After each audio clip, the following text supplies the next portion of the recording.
오늘은 빈 무덤 가득한 영광이라는 제목으로 하나님 말씀 나누겠습니다. 여러분 옆에 계신 분에게 이렇게 인사하면 좋겠습니다. 주님이 부활하셨습니다. 할렐루야. 주님이 부활하셨습니다. 우리 하나님께 영광의 박수 다시 한번 돌리도록 하겠습니다. 할렐루야.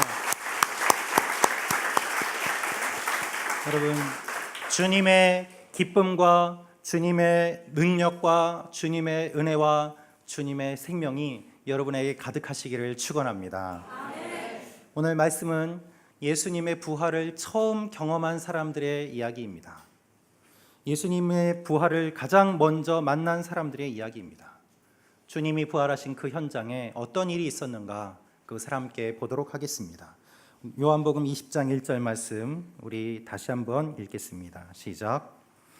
그 주간의 첫날 이른 새벽 아직 어두울 때에 막달라 마리아가 무덤에 가서 보니 무덤 입구를 막았던 돌이 치워져 있었습니다. 여러분, 그 주간의 첫날 이른 새벽 안식일이 끝났습니다. 안식일이 끝나고 그 다음 날이 되었습니다. 다음 날이 시작되자마자 그 새벽 아직 어두울 때라고 기록되어 있습니다. 여러분, 부활을 이야기하는데 성경은 시간을 말하고 있습니다. 예수님께서 언제 부활하셨는가 그 시간을 기록하고 있습니다. 왜 시간을 기록하고 있을까요? 그것은 부활이 역사적인 사실이기 때문입니다.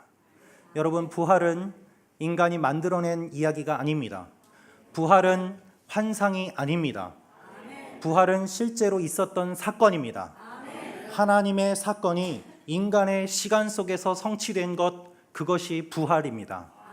그래서 성경은 시간을 말하고 있습니다. 안식일이 끝나고 그 아직 어두울 때에 여러분, 이것이 부활이에요. 본문은 시간뿐만 아니라 등장인물도 말하고 있습니다. 오늘 말씀에 누가 등장하고 있을까요? 막달라 마리아가 등장합니다. 마가복음 16장 1절 말씀을 보면 막달라 마리아뿐 아니라 다른 여인들도 예수님의 무덤에 왔습니다. 살로메와 또한 야고보의 어머니 마리아도 함께 갔다라는 말씀이 있습니다. 또 어떤 본문을 보면 베드로와 요한도 함께 갔음을 우리가 알 수 있습니다. 사복음서의 내용은 조금씩 다르지만 공통적으로 기록된 내용이 있는데 그것은 무엇인가 하면 바로 여인들이 주인공이라는 사실입니다. 예수님의 12 제자가 함께 다 모여서 무덤에 간 것이 아닙니다. 예수님의 제자들 중에서도 베드로와 요한만 무덤을 찾아갔을 뿐입니다.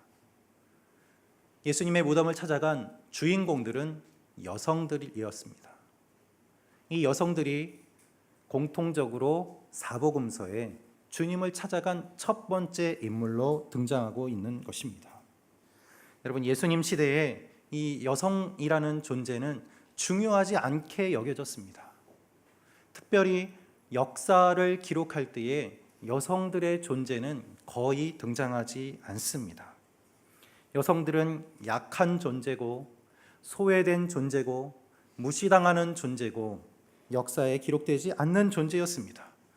그러나 부활의 현장에서 주인공은 여성들이고 내용의 중심이고 주님을 제일 처음에 만났고 부활의 역사에 기록되어 있습니다. 할렐루야. 여러분, 이것이 무엇을 의미할까요? 이것은 주님께서 약한 사람들을 사랑하시고 약한 사람들을 사용하신다는 의미입니다.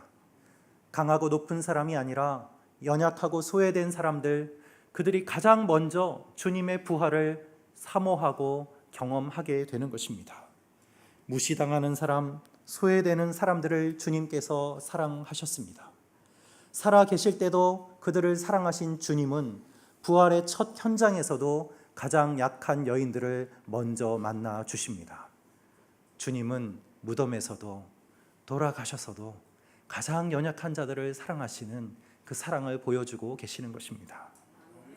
여러분, 이 여인은 아직 예수님이 부활하셨다는 믿음은 없습니다. 이 여인이 무덤을 찾아간 이유는 무엇입니까? 예수님이 부활하신 것을 믿고 찾아간 것이 아니라 예수님의 시체에 향유를 바르기 위해서 갔습니다. 아직 부활하셨다는 것을 알지도 못하고 믿지도 못하고 그저 주님을 사랑하는 마음으로 그 시신이라도 한 번 더 보고 싶어서 주님의 무덤에 갔던 것입니다. 예수님을 사랑하는 마음으로 무덤까지 왔습니다. 그것뿐입니다.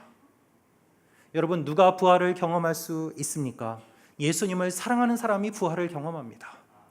예수님을 사랑하는 사람은 주님의 무덤까지 갑니다. 무덤에 가고 싶은 사람이 누가 있습니까? 아무도 없습니다. 그러나 주님을 사랑하니까 주님을 보고 싶어서 무덤까지 가는 것입니다. 무덤에 가니까 그 무덤에서 부활을 경험하게 됩니다. 할렐루야. 여러분, 예수님을 사랑하십니까? 그렇다면 주님이 계신 곳이라면 무덤까지도 가시기를 축원합니다. 무덤에 가시면 그곳에서 부활을 경험하는 거예요. 그것이 부활을 만나는 의미이고 부활을 만나는 이유인 것이죠. 이 여인이 무덤까지 갔기 때문에 가장 먼저 주님을 만나고 부활을 경험합니다. 우리도 주님을 따라서 주님을 사랑해서 주님이 계신 무덤까지라도 간다면 부활을 경험하게 되는 것입니다. 부활의 현장에 온 사람이 무엇을 봅니까? 돌이 옮겨져 있는 것을 보았습니다. 큰 돌로 무덤 입구를 막고 있었습니다. 무덤을 가면서 이 여인들은 걱정했습니다. 마가복음 16장을 보면 누가 그 돌을 치워줄까?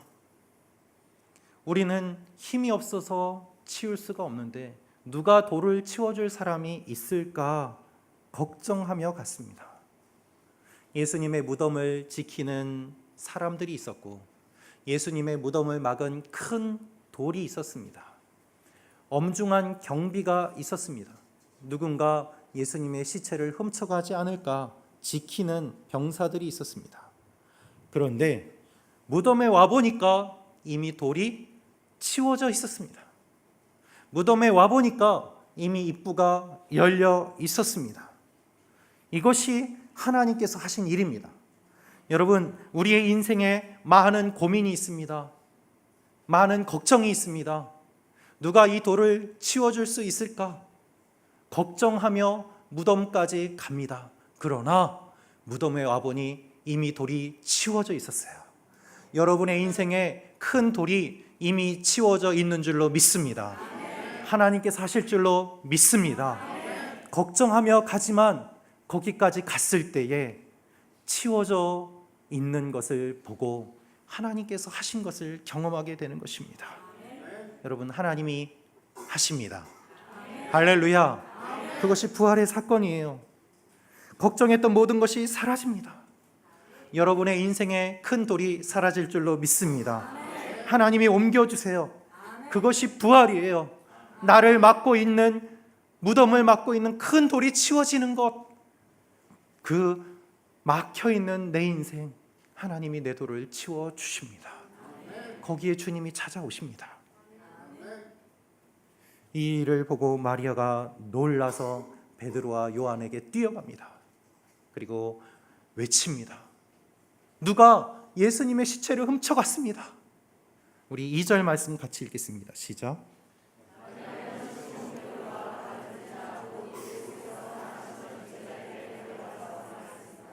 사람들이 주의 시신을 무덤 밖으로 가져다가 어디에 두었는지 모르겠습니다. 이 여인이 무엇이라고 말합니까? 모르겠습니다라고 말합니다. 모르겠습니다. 그런데 모르지만 이렇게 말합니다. 이렇게 해석합니다. 누가 예수님의 시체를 훔쳐갔습니다 라고 말이죠.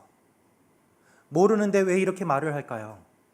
이 여인은 부활이 이해되지 않았기 때문입니다. 이렇게 말하는 것이 가장 합리적이기 때문입니다. 이렇게 말하는 것이 가장 이성적이기 때문입니다. 누가 예수님의 시체를 훔쳐갔습니다. 이렇게 말하는 것이 상식이고 이성이고 합리적입니다. 여러분, 하나님을 우리 수준에 맞춰서 해석하지 마십시오. 하나님은 우리가 이해할 수 없는 분입니다. 하나님은 놀라운 분이십니다. 하나님 우리의 생각을 뛰어넘으십니다. 그것이 우리의 한계예요. 우리의 한계를 가장 명확하게 드러내주는 것이 바로 부활입니다. 부활은 인간의 이성으로 이해할 수 없습니다. 부활은 인간의 한계를 보여줍니다. 빈 무덤을 보고 이 여인은 예수님이 부활하셨다고 생각을 못했습니다. 그 이후에도 주님을 보고 있음에도 불구하고 당신은 동산지기입니까? 라고 물어봅니다. 이 여인은 부활이 해석되지 않는 거예요. 왜 그럴까요? 그것이 인간이 가진 한계고 인간이 해석하는 이성의 한계, 합리적인 것의 한계이기 때문입니다. 사람은 자신의 수준을 뛰어넘는 것을 보면 어떤 반응을 보일까요? 그것을 인정하지 않고 받아들이지 않습니다. 또 다른 편으로는 받아들이지만 자신의 수준으로 해석해서 받아들입니다. 그래서 예수님의 부활을 인정하지 않는 사람들이 많습니다. 지금도 우리의 수준으로 예수님의 부활을 해석하는 사람들이 많습니다. 예수님이 기절했다. 예수님의 시체를 누가 훔쳐갔다. 그러나 이 말들은 다 틀린 말입니다. 여러분, 당시에 예수님의 존재는 가장 이슈가 되는 존재였습니다. 정치적으로, 종교적으로 모든 사람들의 관심이 예수에게 있었습니다. 그래서 예수를 죽이라고 했고 예수를 죽였습니다. 그런데 그 시체가 도둑 맞는다면 어떤 일이 일어나겠습니까? 로마로서도 엄중하게 경비를 섰고 큰 돌로 무덤을 막았던 이유가 바로 그것입니다. 그런데 여전히 지금도 예수님이 기절했고 예수님의 시체를 누군가가 훔쳐갔다고 우리의 수준에 맞춰서, 우리의 한계에 맞춰서 해석하는 일들이 얼마나 많이 있습니까? 돌아가신 것을 확인하지 않고 어떻게 예수님의 제자에게 시신을 넘겨 주었겠습니까? 오늘 요한복음 말씀을 보면 6절, 7절에 이렇게 기록되어 있습니다. 예수님을 쌌던 그 천이 가지런히 정리되어 있는 것을 보았다라고 말입니다. 시체를 훔쳐가는 도둑이 급하게 훔쳐가는 그 순간에 예수님을 쌌던 천을 가지런히 다 정리해서 무덤에 두어야 될 이유가 어디 있겠습니까? 그것은 모순이지 않습니까?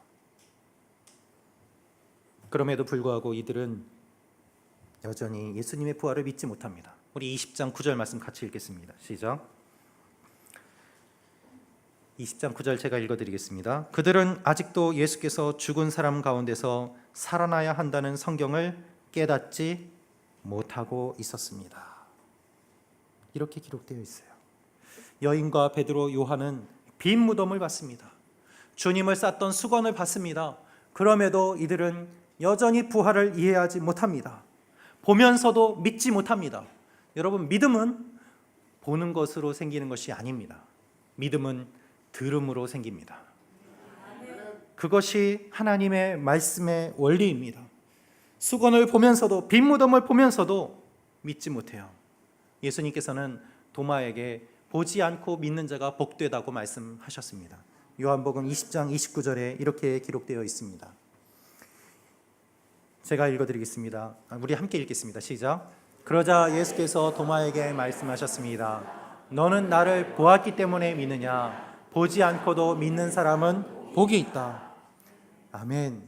여러분, 부활을 믿으십니까? 아멘. 그렇다면 여러분은 모두 복이 있는 분들이십니다. 아멘. 2000년 전에 일어난 사건을 우리는 보지는 못했습니다. 그러나 보지 않고서도 믿는 복된 사람임을 주님이 말씀하고 계십니다. 그 부활이 지금 나에게 생생하게 다가옵니다. 그래서 우리가 복된 사람이에요.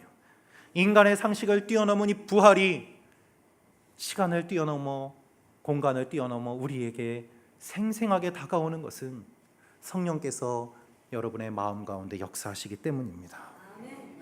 예수님의 제자들은 빈 무덤을 보고 다시 돌아갔습니다. 집으로 돌아갔습니다. 이해하지 못한 채 돌아갔습니다. 그러나 무덤에 남아있는 사람이 있었습니다. 그 사람이 바로 마리아입니다. 마리아는 무덤 밖에서 눈물을 흘렸습니다. 누가 주님의 시신을 훔쳐갔구나 슬퍼했습니다. 그리고 다시 무덤을 들여다봅니다. 그때 거기에서 주님을 만나요. 마리아는 가장 먼저 무덤에 왔습니다. 가장 늦게까지 무덤을 지켰습니다. 거기에서 주님을 만납니다. 여러분, 끝까지 기다려야 주님을 만납니다. 이것이 믿음의 신비예요. 중간에 돌아간 제자들이 아니라 끝까지 무덤에 있었던 마리아가 예수님을 만났습니다. 여러분, 우리는 예수님을 믿지만 예수님을 다 알지는 못합니다. 우리가 어떻게 예수님을 다 알 수 있겠습니까? 우리 인간이 어떻게 하나님을 다 알 수 있겠습니까? 모릅니다. 그러나 몰라도 괜찮습니다. 주님이 우리를 사랑하신다는 그 사실, 주님이 부활하셨다는 이 사실, 내가 하나님의 자녀라는 이 중요한 사실만 알면 그것으로 충분합니다. 그것이 하나님의 사랑이에요. 마리아는 주님을 만났습니다. 이 빈 무덤을 본 것만이 아니라 그 무덤에 가득한 하나님의 영광을 마리아는 보게 되었습니다. 여러분, 저도 빈 무덤만 볼 때가 참 많았습니다. 인생이 해석되지 않고 왜 이런 일이 일어나는지 눈물을 흘리며 빈 무덤을 볼 때가 많이 있었습니다. 우리 인생에 어려운 일이 일어나고 고난이 다가올 때 우리는 빈 무덤을 바라봅니다. 주님, 왜 이런 일이 일어납니까? 주님은 어디 계십니까? 주님 말씀하신 것 다 어디 갔습니까? 그렇게 눈물 흘리며 빈 무덤을 볼 때가 얼마나 많이 있습니까? 그때 많은 사람들이 고난만 바라보고 빈 무덤만 바라보고 자기들의 집으로 돌아갑니다. 하나님을 원망하고 믿음에서 떠나기도 합니다. 제가 결혼을 앞둔 때의 일이었습니다. 결혼식이 2주 남았는데 갑자기 저희 어머니에게서 연락이 왔습니다. 아버지께서 병원에 입원하셨다는 연락이었습니다. 병원에서 검사 결과가 나왔습니다. 췌장암 말기라는 판정이었습니다. 남은 기간이 6개월밖에 없다는 소식을 들었습니다. 그 전에는 전혀 아픈 것도 없었고 증상도 없었습니다. 갑자기 왜 이런 일이 일어났을까? 하나님을 원망했습니다. 주님, 저희 아버지 좀 고쳐주십시오. 눈물 흘리며 기도도 많이 했습니다. 그런데 저희 아버지께서는 결국 점점 야위어지셨고 6개월 뒤에는 세상을 떠나셨습니다. 저는 빈 무덤을 보고 마리아처럼 많이 울었습니다. 그런데 하나님께서는 마지막에 저와 제 아내와 저희 아버지가 함께 할 수 있는 시간을 주셨습니다. 마지막에 저희 아버지의 임종을 저와 아내가 함께 지켰습니다. 그때 저희 아버지께서는 의식을 잃어가고 계셨습니다. 의식을 잃었다 다시 돌아오는 일이 몇 번 반복되는 그때에 마지막으로 저희 아버지께서 저희에게 남기신 말씀이 너희에게 이런 모습을 보여서 미안하다 라는 말씀이셨습니다. 그 이후로 다시 의식을 잃으시고 얼마간의 시간이 지난 뒤 잠깐 의식이 돌아와서 저희를 똑바로 바라보며 이렇게 말씀하셨습니다. 예수님이 날 기다리고 계신다. 우리 천국에서 만나자. 그리고 웃는 얼굴로 손을 이렇게 흔드시고 마지막에 의식을 잃으셨습니다. 그것이 저희 아버지께서 남기신 마지막 말씀이고 그 의식을 잃으신 가운데 저희 아버지께서 만나신 주님을 마지막에 전하고 가셨습니다. 저는 빈 무덤을 보면서 울었습니다. 그러나 하나님께서는 마지막에 아버지와 함께하는 시간을 주셔서 예수님이 기다리고 계시고 함께하고 계신다는 것을 알려주셨습니다. 여러분, 천국은 만들어낸 이야기가 아니에요. 천국은 실제로 있는 곳입니다. 천국은 사람들의 환상이 아닙니다. 천국은 주님께서 우리에게 주신 귀한 선물입니다. 천국은 하나님께서 이루신 놀라운 사건입니다. 여러분, 빈 무덤만 보고 절망하지 마십시오. 빈 무덤에 가득한 하나님의 영광이 있음을 기억하십시오. 마지막까지 봐야 됩니다. 마지막에 누가 계셨습니까? 예수님이 계셨어요. 그래서 이 빈 무덤에 하나님의 영광이 가득했다라고 성경은 말하고 있는 것입니다. 돌아가신 예수님의 시신이 아니라 살아계신 주님께서 그 무덤에 계심으로 말미암아 무덤은 절망의 장소가 아니라 영원한 생명의 장소, 소망의 장소가 되었던 것입니다. 여러분, 이분이 우리 하나님이세요. 이분이 우리 주님이세요. 주님이 부활하셔서 우리에게도 부활의 소망을 주시는 것입니다. 세상의 많은 종교 가운데 사형 도구를 바라보는 종교는 아무 데도 없습니다. 오직 기독교만 사형 도구였던 십자가를 상징으로 삼고 그것을 바라봅니다. 십자가는 사람들이 가장 싫어하는 것이었지만 주님이 부활하심으로 가장 의미 있는 것이 되었습니다. 여러분, 우리가 가장 싫어하는 것은 무엇입니까? 죽음입니다. 우리는 죽음을 향해서 가고 있습니다. 하루 살았다는 것은 하루 죽음과 더 가까웠다는 의미 아니겠습니까? 어떤 분은 정말 죽은 것처럼 살아가는 분도 있습니다. 이집트의 파라오 왕은 큰 무덤을 만들었습니다. 그것이 피라미드입니다. 그는 살아있는 동안에 죽는 것만 생각하고 그것을 준비했습니다. 요셉은 어땠습니까? 요셉도 자신의 무덤을 가지고 있었습니다. 그도 죽음을 준비했습니다.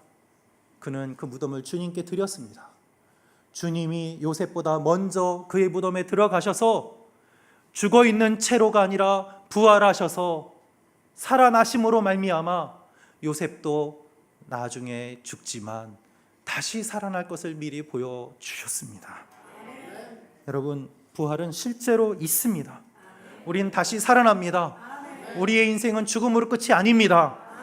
우리의 무덤이 끝이 아니라 주님이 부활하신 것처럼 우리도 주님과 부활하여 영원히 주님과 함께 살게 됩니다.